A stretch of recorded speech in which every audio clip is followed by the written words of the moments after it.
오늘 좀 분위기가 따뜻한 햇살이 이렇게 쫙 교회에 이렇게 비치는 분위기라 할까요? 우리 성도들의 영혼 가운데 그런 봄날의 따뜻한 햇볕같이 하나님의 그 밝은 빛이, 영광의 빛이 우리 성도들의 영혼 가운데 가득 둘러차는 그런 복된 은혜의 역사가 있었으면 좋겠다. 그러기를 주님의 이름으로 축원드립니다. 우리의 영혼에, 또 우리의 육체, 우리의 가정에 하나님의 그 영광의 빛이 둘러 비추는 그런 은혜의 역사. 또 여러분, 오늘 말씀을 듣는 이 시간이 뭡니까? 말씀은 하나님의 생명의 빛 아닙니까? 여러분의 영혼을 감싸고 또 여러분의 말씀 가운데서 하나님의 은혜를 누리고 여러분의 삶의 문제가 하나님 앞에서 응답받는 복된 은혜의 역사가 있기를 주님의 이름으로 축원드립니다. 오늘은 새 인물 계속되는 역사 그리고 완성되는 약속이라는 제목으로 하나님 말씀 나누도록 하겠습니다. 여러분, 난세의 영웅이 난다라는 말씀을 많이 들어보셨죠. 어지럽고 혼란한 시국이 되면 항상 세상 가운데는 걸출한 인물이 나타나더라는 것입니다. 그리고 그 걸출한 인물이 영웅이 되면서 난세에 혼잡하고 어지러운 상황을 질서 있게 해결하는 그런 이제 모습들, 그리고 그런 영웅들이 나중에 보면 여러분 어떻습니까? 영향력을 그 백성 가운데 미칠 때 과히 그 영향력이라는 건 신적인 영향력으로 나타나는 것을 보게 됩니다. 여러분, 이스라엘 백성에게 있어서 모세라는 인물은 바로 그와 같은 인물이라고 할 수 있습니다. 이스라엘 백성에게 있어서 모세는 영웅 중에 영웅인 것이죠. 역사에 있어서 모세와 비교되는 이스라엘의 인물은 그 어떤 인물도 없습니다. 다윗 왕도 모세하고는 비교하지 않습니다. 모세는 이스라엘 백성에게 있어서 그야말로 신적인 존재이고 절대적인 존재라고 할 수 있습니다. 430년간의 노예 생활을 종식시키고 저들을 애굽의 소나기에서, 그리고 바로의 소나기에서부터 건져내고 광야를 인도하여서 가나안 땅으로 인도한 인물이 바로 이 모세입니다. 그런데 여러분, 이 모세도 죽음을 이기지 못했습니다. 이 모세도 죽음을 이기지 못하고 결국 이제 죽음을 맞이하게 되는데요. 오늘 우리가 보게 되는 여호수아의 배경은 이 말씀을, 이 내용을 배경으로 시작이 되고 있습니다. 1절 말씀에 보면 여호와의 종 모세가 죽은 후 이렇게 기록이 되어 있습니다. 그럼 여러분, 이 말씀은 어떤 말씀일까요? 여호와의 종 모세가 죽었다. 그렇게 이제 여호수아는 시작하고 있거든요. 이 시대는 어떤 시대를 이야기하고 있는 것일까요? 저들의 삶에 있어서 절대적인 영향을 미쳤던 모세였습니다. 하나님의 능력을 행했던 모세였습니다. 하나님의 음성을 대신 전했던 모세였습니다. 저들의 광야의 길에 있어서 광야에서 먹고 마시며 지내는 그 모든 시간 동안 모세를 통하여서 저들이 공급을 받았고 모세를 통해서 인도함을 받았습니다. 모세가 아니었으면 이스라엘 백성은 광야에서 그야말로 저들의 불신앙과 불평과 원망으로 말미암아 죽음을 면치 못할 그런 인생들이었습니다. 죽음의 위기 때마다 모세가 저들 가운데 중보자로 서서 저들을 건져내 주었습니다. 이스라엘 백성도 그것을 너무나 잘 압니다. 그런데 약속의 땅 가나안을 앞두고 모세가 죽어버렸습니다. 여러분, 이때는 어떤 때일까요? 이스라엘 백성 가운데 아무래도 큰 절망이 덮치지 않았을까요? 이스라엘 백성 가운데 큰 상실감이 여러분 덮치지 않았을까요? 그 백성 가운데 큰 두려움이 생기지 않았을까요? 여러분, 수능을 앞둔 친구가 있었습니다. 그런데 수능을 앞둔 친구가 그 수능을 앞둔 며칠 전에 엄마 아빠가 한꺼번에 교통사고로 죽는 일이 발생했습니다. 여러분, 그 아이에게 있어서 정말 친구와 같은 아빠였고 정말 정다운 엄마였습니다. 정말 존경하고 사랑하는 엄마 아빠였습니다. 그런데 하루아침에 한날 동시에 엄마 아빠를 잃어버렸습니다. 여러분, 그 친구에게 있어서 찾아오는 아픔과 슬픔, 절망, 상실감 어떻게 헤아릴 수 있을까요? 여호와의 종 모세가 죽은 후란 이스라엘 백성에게 그런 때라고 할 수 있습니다. 이스라엘 백성 전체에 절망과 상실과 두려움이라는 짙은 안개가 무겁게 내려앉은 그 때입니다. 굉장히 우울하고 굉장히 침울합니다. 가나안 땅을 앞두고 이게 무슨 일이란 말입니까?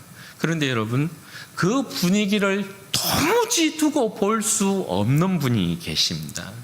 이스라엘 전역에 깊이 내려 앉아 있는 절망과 상실과 두려움이란 이 죽음의 권세들을 결코 두고 보실 수 없는 한 분이 계십니다.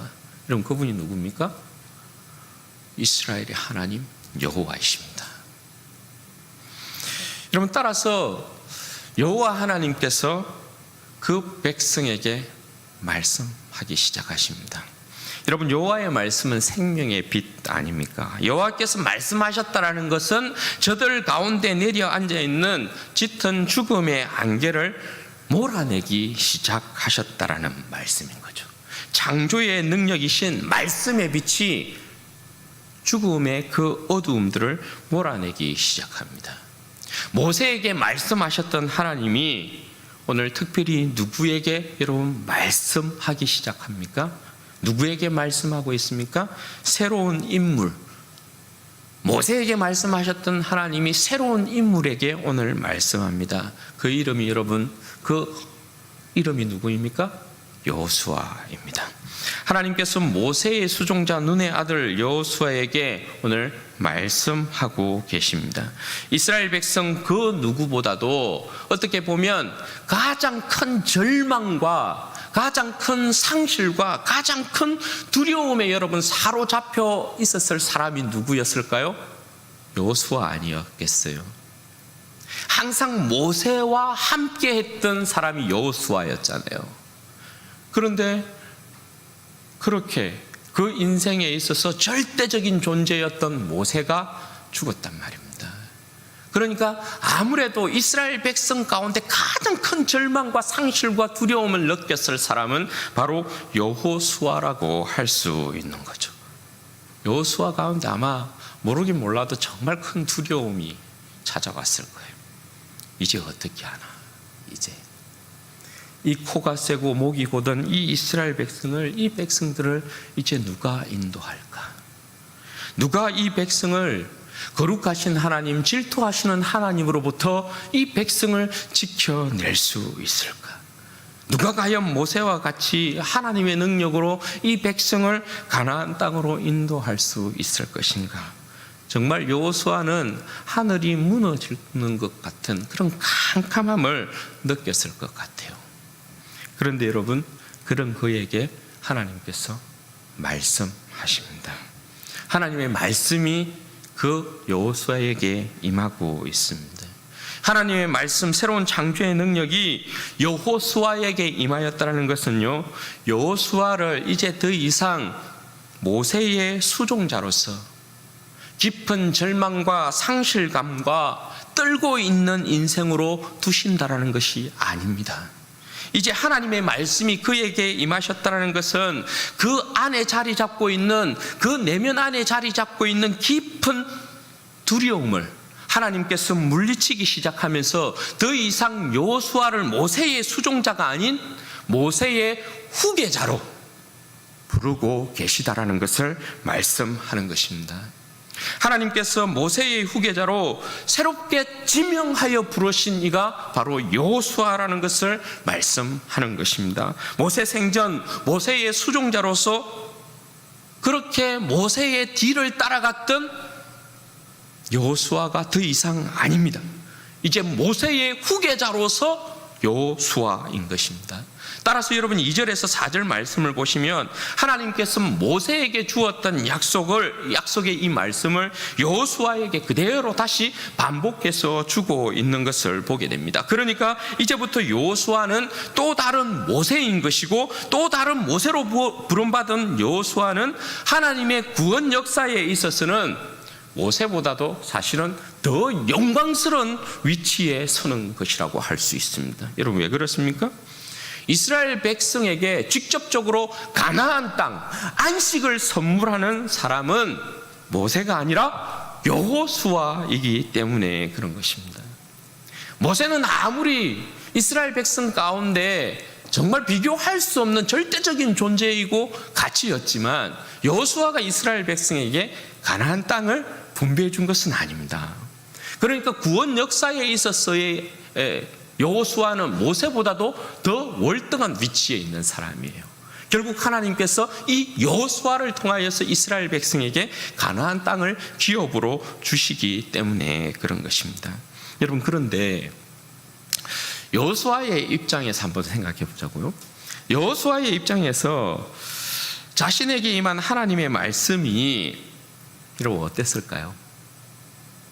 여호수아에게 하나님의 말씀이 지금 임하고 있는데 여호수아에게는 하나님의 말씀의 임함이 모세의 이 죽음으로 말미암아 자기에게 찾아온 두려움보다 더 큰 두려움으로 자기에게 찾아오지 않았을까?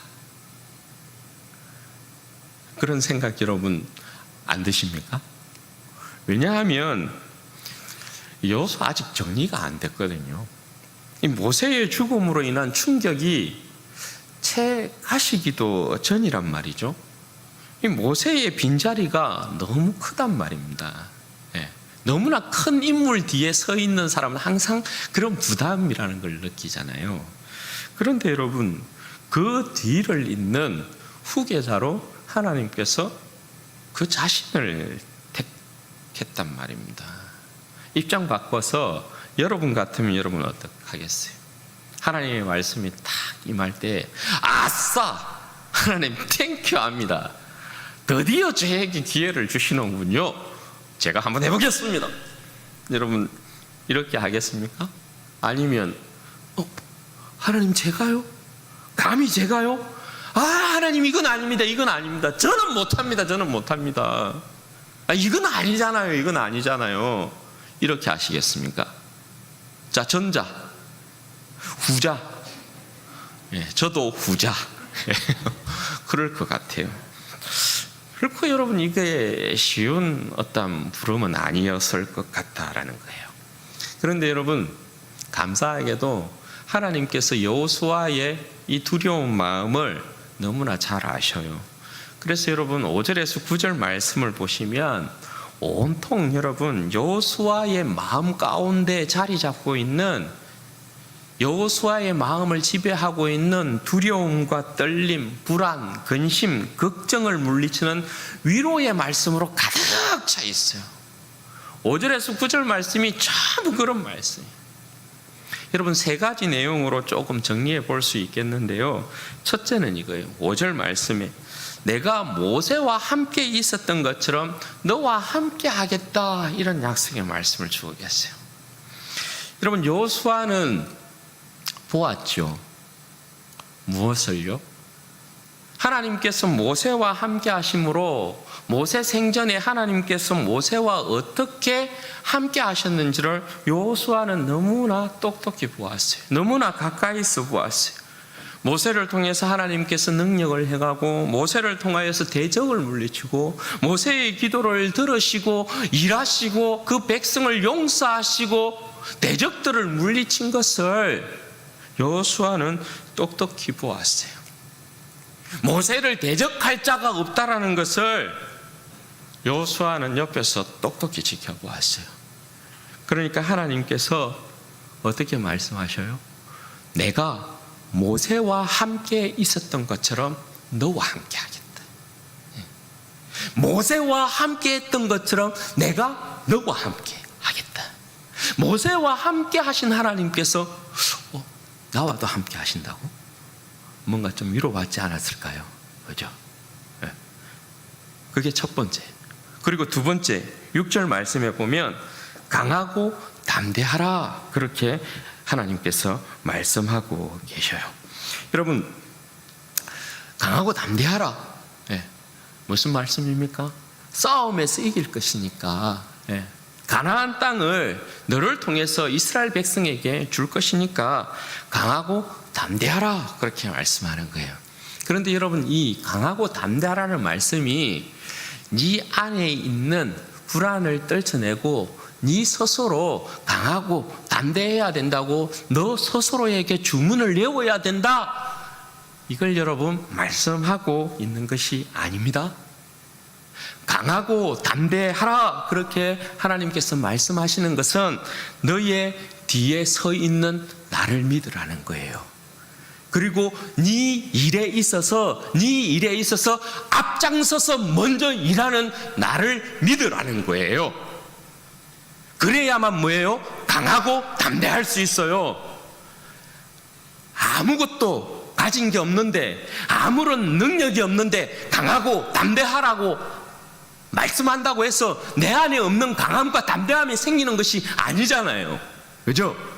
하나님께서 여호수아에게 강하고 담대하라 이렇게 말씀하는 이유는 너와 함께하는 나를 믿으라는 거예요. 그리고 너의 일에 있어서 너보다 앞서 일할 나를 믿으라는 거예요. 앞서 행할 나를 믿으라는 거예요. 그래야 여러분 어떻게 해요? 강하고 담대할 수 있는 것이에요. 하나님이 내 뒤에 서 계시다, 하나님이 나와 함께 하고 계신다, 하나님께서 내 앞서 일하신다, 이것을 믿으면 강하고 담대할 수밖에 없는 것입니다. 왜요? 하나님이 앞서서 일하시면 그 전쟁에 있어서 승리는 너무나 분명한 것이라고 할 수 있지 않겠어요? 가나안 땅의 전쟁은 누구의 전쟁이요? 가나안 땅의 전쟁은 여호수아의 전쟁이 아닙니다. 가나안 땅의 전쟁은 하나님의 전쟁이에요. 그러므로 여호수아에게 진짜 중요한 건 여러분 뭐겠어요? 여호수아에게 진짜 중요한 것은 하나님을 믿고 의지하는 일에 있어서 흔들림 없이 강하고 담대한 것이에요. 이게 여호수아에게 있어서 진짜 중요한 것이란 말입니다. 그거 말씀하고 계세요. 그리고 세 번째요, 7절 말씀을 보면 어떻게 여러분 말씀합니까? 다시 한번 오직 강하고 극히 담대하라, 그렇게 말씀합니다. 여러분, 무엇에 있어서 오직 강하고 극히 담대하라 이렇게 말씀합니까? 뒤에 보면 율법을 주야로 묵상하고 그것을 지키는 일에 있어서 그렇게 말씀하고 계세요. 여러분, 6절의 말씀에 확실한 증거와 증명이 바로 이겁니다. 하나님을 믿고 의지함에 대한 증거가 여러분 무엇이겠어요? 여호수아에게 있어서 하나님을 믿고 의지함에 대한 여러분 증명이 무엇으로 나타나겠어요? 모세를 통해 주신 하나님의 말씀을 지키는 것 아니겠어요? 그죠? 왜냐하면 여호수아는 모세의 후계자이기 때문에 그런 것이죠. 이것은 왕 대신 하나님을 대신해서 그 왕의 직무를 감당하는 사람이 누구란 말입니까? 여호수아라는 말이 되는 거죠. 왜냐? 신명기 말씀에 보면 율법을 주야로 묵상하여서 그 율법을 지켜야 되는 직무를 누구에게 주고 계셔요? 왕에게 주는 직무거든요. 왕으로 하여금 율법을 등사해서 네가 그 율법을 주야로 묵상하고 내 말을 지켜라, 왕의 제도를 세울 때 하나님께서 그 말씀하셔요. 그러니까 왕이 해야 될 필수적인 그 일이 뭐냐면 율법책을 등사해서 그 율법을 주야로 묵상하고 그 말씀대로 행하는 거예요. 그러니까 율법을 지키는 것은 뭡니까? 하나님의 대리자로서 하나님의 통치를 그 백성 그 나라에 실현시키는 일이에요. 왕의 직무란 말입니다. 이것을 여호수아에게 명하고 있는 것입니다. 그러니까 여호수아는 뭡니까? 왕의 직무, 왕이신 이스라엘 백성의 왕이신 하나님의 그 직무를 대행하는 자예요. 그런데 여러분, 이게 여러분 쉽나요? 네? 여러분, 이 일이 쉽습니까? 율법을 주야로 묵상하며 그 율법을 여러분 지키는 것이 쉽나요? 이게 쉽지가 않다는 거예요. 이거 어디서 여러분 확인할 수 있어요? 열왕기를 보면 이스라엘의 왕들이 쫙 나오잖아요. 왕들의 역사를 쭉 이야기하잖아요. 그 왕들이 전부 하나님의 대리왕으로서의 직무이거든요. 그런데 여러분, 그 왕들이 어떻게 해요? 그 왕들이 하나님의 말씀을 지켜 행하는 왕들이 많이 없죠. 북이스라엘 왕들은 전부 뭡니까? 그릇된 길로 가요. 여로보암의 길을 쫓아가요. 다윗의 길로 행하는 왕이 없어요. 남유다도 여러분 어때요? 남유다도 다윗의 길을 쫓아가는 선한 왕들이 몇 있었지만 거의 많은 왕들이 다윗의 길을 버렸어요. 하나님의 율법을 쫓아서 그 율법을 따라서 백성들을 통치하지 아니하였단 말입니다. 그래서 결국 이스라엘 백성의 역사가 여러분 뭡니까? 망함으로 끝나잖아요. 왕들이 통치하는데, 하나님의 율법을 쫓아서 통치하는 왕들이 서는데 그 율법을 쫓아 행하지 못함으로 말미암아 결국 역사가 망하는 것으로 끝이 나잖아요. 쉬운 일이 아니라는 거죠. 그래서 여러분, 오늘 하나님께서 여호수아에게 어떻게 여러분 말씀합니까? 강하고 담대하라. 6절에서 그렇게 말씀하셨는데 7절 말씀에 여호와의 말씀을, 율법을 주야로 묵상하고 그것을 지키는 일에 있어서 여러분 강한 어조의 표현을 씁니다. 그 단어가 하나씩 더 붙어 있어요. 어떻게 해요? 오직 강하고 극히 담대하라. 이게 얼마나 힘든 일이면 오직 강하고 극히 담대하라, 이렇게 여러분 말씀하고 계시다라는 거예요. 이 일이 얼마나 힘들고 어려우면 거죠. 정말 전심을 다하지 아니하면, 힘을 다하지 아니하면, 오직 주님만 바라보지 아니하면, 극히 주님을 사랑함으로 따라가지 아니하면, 오직 강하고 극히 담대함으로 주님의 말씀을 생명처럼 여기면서 그 말씀을 지켜 행하는 일이 굉장히 힘들다. 그런데 여호수아야, 네가 진짜 싸워야 될 싸움은 다른 것에 있지 않다. 내 말씀을 주야로 묵상하고 오직 강하고 극히 담대하여 나를 신뢰하고 나를 믿는 믿음에 있어서 네 안에 있는 모든 불신앙과 불안과 두려움과 네 안에 있는 어떤 절망과 상실을 다 내어버리고 나만 바라봐야 해. 그거 하나님께서 지금 말씀하고 계셔요. 그래서 여러분, 말씀을 지키고 말씀을 행하면 그 결과로 여러분 주어지는 것이 뭡니까? 오늘 7절 말씀, 8절 말씀 여기에 보면 어떻게 이야기해요? 하나님의 말씀을 지켜 나아가면, 하나님의 말씀을 사랑함으로 그가 붙들고 나아가면, 하나님 믿고 의지하면 하나님께서 승리를 안겨주실 것이다. 평탄케 하실 것이다. 형통케 하실 것이다. 그렇게 말씀하고 계셔요. 그리고 다시 한번 여러분 9절 말씀 보십시오. 하나님이 얼마나 여호수아의 이 힘들고 어려운 마음을 어루만지고 계시나요? 9절 말씀에 보면 다시, 내가 내게 명한 것이 아니냐? 강하고 담대하고 두려워하지 말며 놀라지 말라. 내가 어디로 가든지 내 하나님 여호와가 너와 함께하느니라. 계속해서 하나님께서 반복해서 여호수아의 마음을 그렇게 어루만지고 계셔요. 여러분, 결국 이 말씀으로 인하여서 여호수아가 자기 안에 있는 깊은 절망과 상실, 두려움, 슬픔, 불안, 염려, 초조, 걱정 다 몰아내고 어떻게 해요? 모세의 수종자가 아니라 모세의 후계자로서 새로운 역사를 써내려가기 시작합니다. 그게 이후에 기록되어 있는 여호수아의 모든 말씀이에요. 결국 하나님께서 여호수아를 통해서 어떻게 해요? 그의 새로운 역사, 아니 그가 계획하셨던 그 역사를 계속해서 진행시켜 나가시고, 여호수아를 통해서 결국은 하나님께서 그 약속한 말씀을 성취하셔요. 사랑하는 여러분, 이 역사에 있어서 완전한 성취가 뭡니까? 마지막 날에 하나님께서 우리의 진정한 여호수아로 우리 가운데 불러 세우신 분이 여러분 누굽니까? 하나님의 아들 예수 그리스도 아니십니까? 여러분, 우리는 다 목자 없는 양같이 유리하며 방황하는 자들 아니었습니까? 죄와 사망의 권세 아래 짓눌려서 깊은 절망과 상실과 슬픔과 아픔을 가지고 어둠 속을 헤매고 있었던 우리의 인생들 아니었습니까? 그죠? 그런 우리의 인생의 영원한 구원자로 불러 세우신 분이 여러분 누구입니까? 여호수아라는 이름이 구원자라는 뜻 아닙니까? 진정한 우리의 구원자로 불러 세우신 분이 여러분 누구입니까? 하나님의 아들 예수 그리스도인 것입니다. 말씀이 육신이 되어서 이 땅 가운데 오셔서 아버지를 의지하고 아버지를 의뢰하고 아버지를 공경하고 아버지의 말씀에 따라 살아가시되, 아버지의 말씀, 아버지를 의지함에 있어서 십자가에 죽기까지 순종하신 분이 우리 주 예수 그리스도셔요.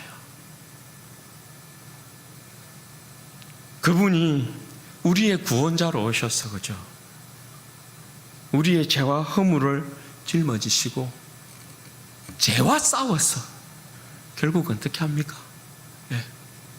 십자가로 말미암는 죄의 역사를 정복하고 죽음을 정복하고 우리에게 영원한 하나님의 나라, 안식의 나라, 천국을 선물해 주고 계시는 것이죠.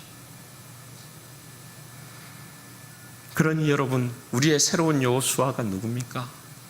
예수 그리스도예요. 그러면 우리는 예수 그리스도만 따라가면 될 줄로 믿습니다. 우리의 영원한 여호수아는 예수 그리스도 한 분밖에 없어요. 그 예수 그리스도만 따라가면 되는 것입니다. 그런데 여러분, 예수 그리스도를 따라가는 우리에게 남아있는 싸움이 하나 있다, 그죠? 그게 뭡니까? 우리는 여전히 영원한 안식을 취하기 위하여서, 영원한 안식의 나라인 천국을 취하기 위해서 안식을 위한 싸워야 되는 거죠. 왜요? 이 땅 가운데 아직 완전한 하나님의 나라가, 우리 주 예수 그리스도의 나라가 이루어져 있지 않기 때문에 그래요.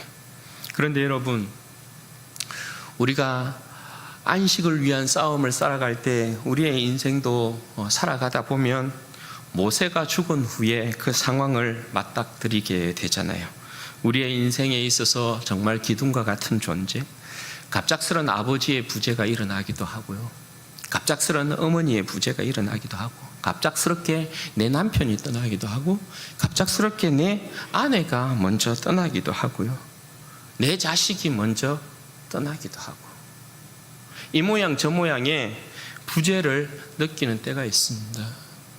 내가 정말 의지하고, 내가 정말 의뢰하고, 내가 정말 믿었던 것이 무너지고, 그 가운데 절망과 슬픔과 상실감과 두려움이 찾아오는 때가 있습니다. 그때 여러분, 우리 자신을 보게 되면 우리는 굉장히 무기력해집니다.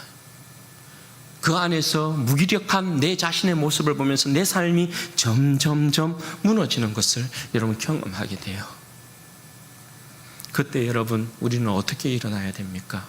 그때 여러분, 우리는 어떻게 일어나서 우리에게 남아있는 안식의 싸움을 여러분 싸워야 됩니까? 첫 번째, 여러분, 말씀 앞에 서야 된다. 말씀은 여러분 생명의 빛이라 말씀드렸습니다. 말씀이 임하면 새로운 사람으로 일어날 수 있습니다.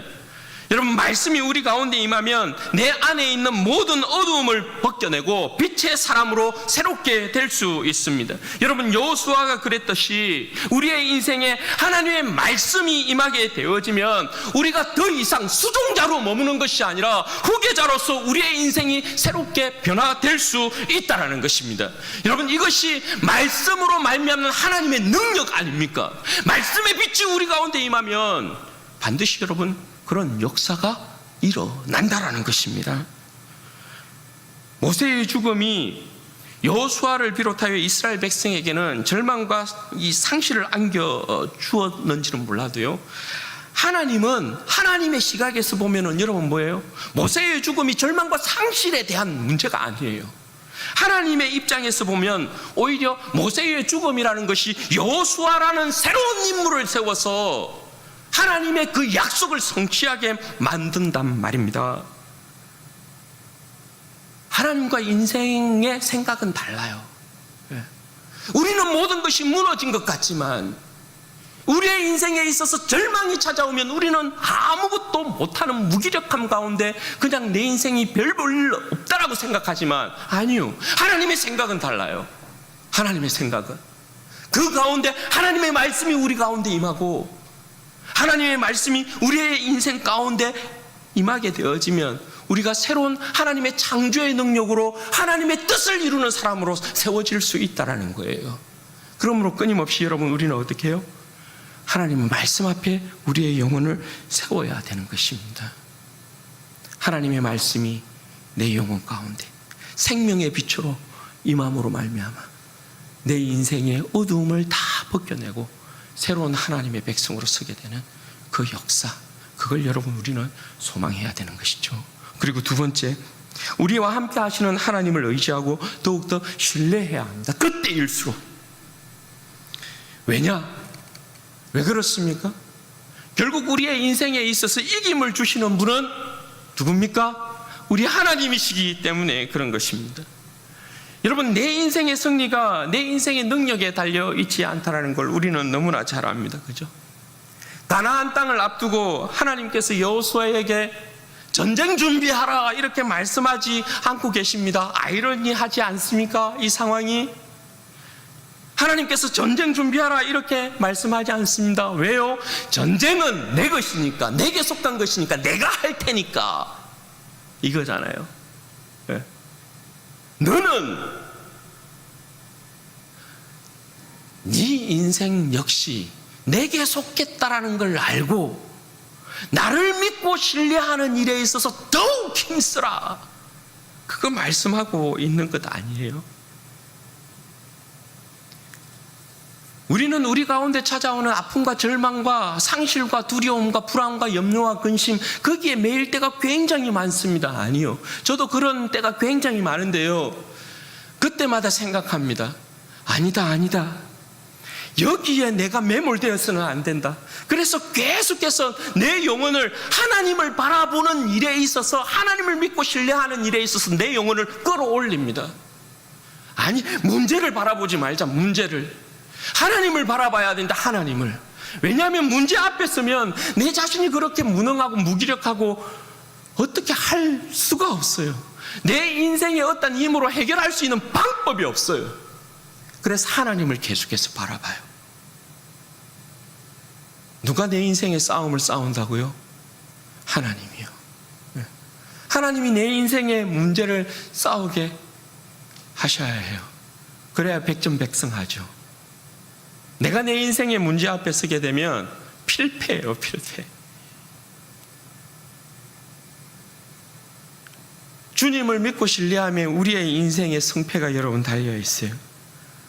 내 인생이 마주 대하는 세상적인 일에 있어서 내 실력을 한번 뽐내보리라. 내 실력을 한번 발휘해보리라. 그것이 여러분 결단코 우리의 인생에 성공을 가져다 주지 않는다. 그것이 내 인생에 예를 들어서 성공을 가져다 주면 그게 여러분 어떻게 변한다고요? 교만으로 변할 뿐이에요. 교만으로. 그러므로 여러분, 내 안에 절망을 허용하면 안 돼요. 내 안에 두려움을 허용하면 안 돼요. 내 안에 여러분 교만함을 허용해서도 안 돼요. 내 안에는 여러분 무엇만 가득 차야 돼요? 주님을 믿고 의지하는 믿음만이 가득해야 돼요. 주님을 믿고 신뢰하는 믿음만을 내 안에 여러분 허용해야 해요.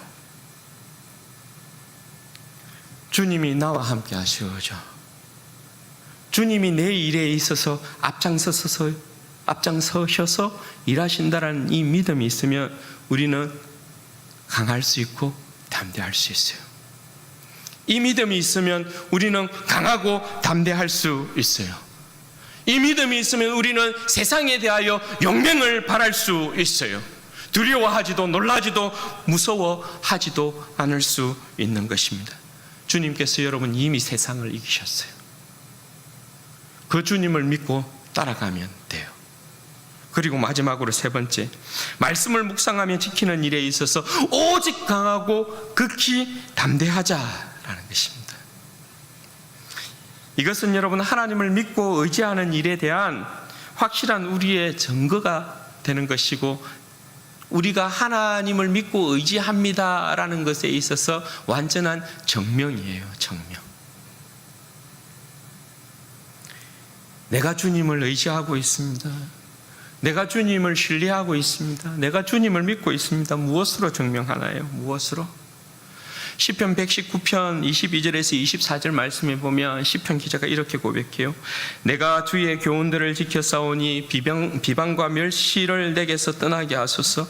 고관들도 앉아서 나를 비방하였사오나 주의 정은 주의 율례들을 작은 소리로 엎드렸나이다. 주의 증거들은 나의 즐거움이요 나의 충고자니이다. 여러분, 비방과 멸시가 나한테 막 와요. 비방과 멸시가 나에게 막 던져져요. 고관들도 앉아서 나를 비방해요. 그러니까 재판관들도 위에 있는 사람들도 나를 막 비방하고 정죄하고 막 비난해요. 여러분, 그때 내가 하나님의 말씀을 지키고 있는다라는 것이 쉬울까요? 그럼에도 불구하고 내가 하나님의 말씀을 붙들고 하나님을 의지한다라는 것이 여러분 쉬울까요? 쉽지 않다라는 거예요. 그런데 시편 기자는 끝까지 내가 하나님의 말씀을 붙들고 나의 즐거움으로 삼고 말씀만이 나의 충고자로 내가 받아들이고 내가 흔들리지 않냐고 말씀 가운데 섰다.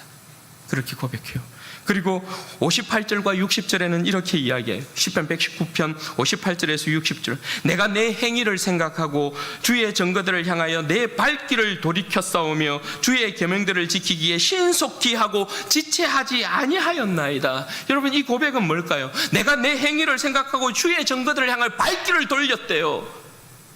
뭡니까? 그릇된 길에서부터 돌이켰다라는 거거든요. 왜? 주님의 말씀을 사모하기 때문에, 주님의 말씀이 내 삶을 세우기를 소망했기 때문에. 그래서 여러분, 고백이 뭐예요? 내가 내 행위를 생각하고 내 그릇된 행위를 돌이키고 적시를 돌이키고 또 어떻게 했다는 거예요? 주의 계명들을 지키는 일에 있어서 신속히 하고 지체하지 아니하였나이다. 이게 여러분 우리의 삶 가운데 이루어지면, 그죠? 우리는 정말 하나님 앞에서는 말씀의 사람이 되는 거죠. 내가 하나님을 이렇게 신뢰하고 있습니다. 내가 오직 하나님만을 바라보고 있습니다. 오직 강하고 극히 담대한 사람으로 내 인생을 하나님 앞에 전가할 수 있는 거죠. 여러분, 말씀을 묵상하고 지키는 일이 결단코 쉽지 않습니다. 우리는 이걸 너무나 잘 압니다. 우리는 끊임없이 자로 치우치기도 하고 우로 치우치기도 하고, 때로는 여러분 비방과 멸시에, 때로는 모함에, 때로는 유혹에, 때로는 여러분 욕심에, 때로는 여러분 탐심에, 때로는 여러분 인정에 이리 치우치고 저렇게 치우칩니다.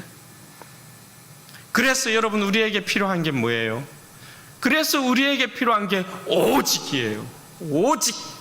그래서 여러분 우리에게 필요한 것이 여러분 뭐예요? 극히예요. 극히. 오직 그 어떤 것도 쳐다보지 않는다라는 거예요. 딱 주님만 바라보고, 내 시선이 주님의 말씀에 고정되어 있는 거예요. 내 시선이 주님의 십자가에 고정되어 있는 거예요. 오직. 세상 보지 않아요. 그 어떤 세상의 음성 듣지 않아요. 오직이에요. 오직. 극히 뭐예요? 극히 젖먹던 힘까지 다 끌어올리는 거예요. 그야말로 젖먹던 힘까지. 여러분 조금 더 이걸 드라마틱하게 설명드리자면, 왜 사형수들이 교수형을 당할 때 말입니다. 교수형을 당할 때 의자를 이렇게 이제 밟고 서 있다가 의자를 툭 밀어버리잖아요. 아니면 쑥 빠지게 만들든지. 의자 위에선 교수대에 이렇게 목을 걸고 의자 위에 여러분 서 있다고 해봐요. 그리고 여러분 그 발가락의 힘으로 의자를 지탱하는, 그게 아니면 자기가 죽는다고 여러분 생각해봐요. 그럼 여러분 온통 그 힘이 여러분 어디로 갈까요? 그 발가락이요, 발가락. 그 발가락에 온 힘이 집중되는 그 상황이요. 그게 아니면 죽어요. 발가락에 힘이 빠지는 순간, 발가락을 여러분 세우지 않냐고 눕히는 순간 죽어요. 온 힘을 거기에 집중시키는 거예요. 극히 사랑한다라는 거, 극히 여러분 담대해진다라는 거, 그거예요. 내 힘을, 온통 내 힘을 정말 주님을 믿고 신뢰하는 그 일에 내 모든 것들을 다 쏟는 거예요. 하나님의 말씀을 묵상하고 지키는 일에 내 모든 것을 다 쏟는 거예요. 그럼 세상 사랑하지 않겠죠. 유혹에 흔들리지 않겠죠. 거기에 쏟을 힘이 없어. 거기에 내 힘을 빼는 순간 죽어요.